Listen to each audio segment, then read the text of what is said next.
Today is experiment day in the studio, and I'm trying out for the first time doing a line engraving style lithograph. I've made a mixture of gum arabic, water, and iron oxide, and then I'm going to apply that to the surface of a freshly grained stone and buff it in.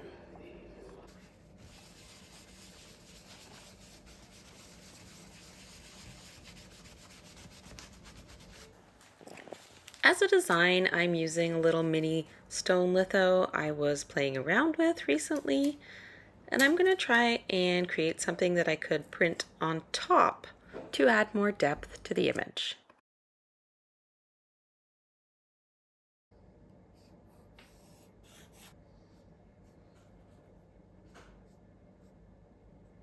Because I'm trying to print this as an additional layer, registration marks are key. I'm applying some fresh gum over the registration marks, removing my design, and now my stone is ready to go. I have an etching needle here, and the key is that I want to scratch through the gum coating, but not scratch deep enough to scratch into the stone. I just want to remove the top layer of gum and iron oxide. Once the design is done, I need to apply a greasy printing base. In my case, it is a loosened litho ink. Next, I have washed the surface and I am rolling up the stone with a medium-bodied black litho ink. After rolling up the image, I apply talc, and the etch is going to be straight gum.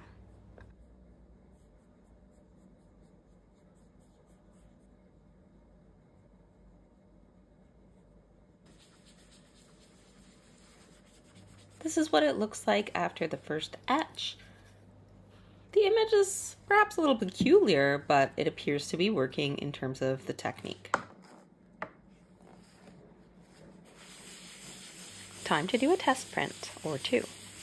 I'm using my handy dandy, although not very effective, vegetable oil to remove the old ink.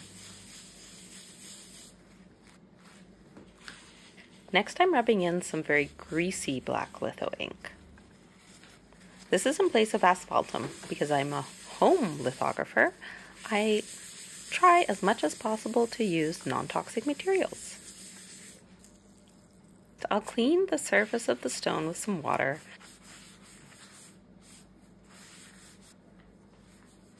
And finally, we're ready for sponging and rolling up the stone to see if we can get a print.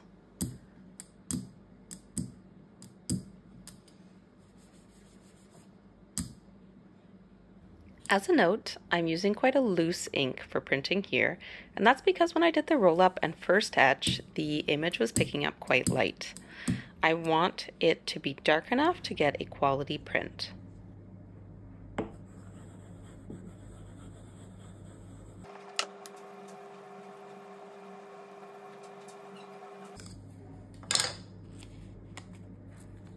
Well, it has a little bit of a creepy vibe, but in terms of the line engraving effect, it's definitely working. Now to test it on top of the stone litho that I had used for the design.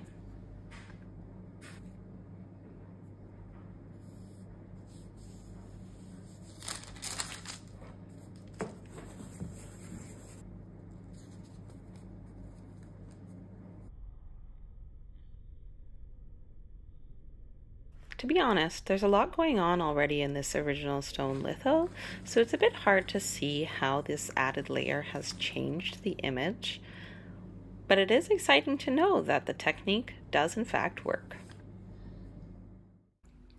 Now the most exciting part for me was after I printed the line engraving litho, I did a counter etch and added some crayon drawing, and I find the combination of the two lines, or the two types of lines, the engraved lines and the drawn lines, to be absolutely fantastic. I'm really excited to explore this a bit further in larger scale.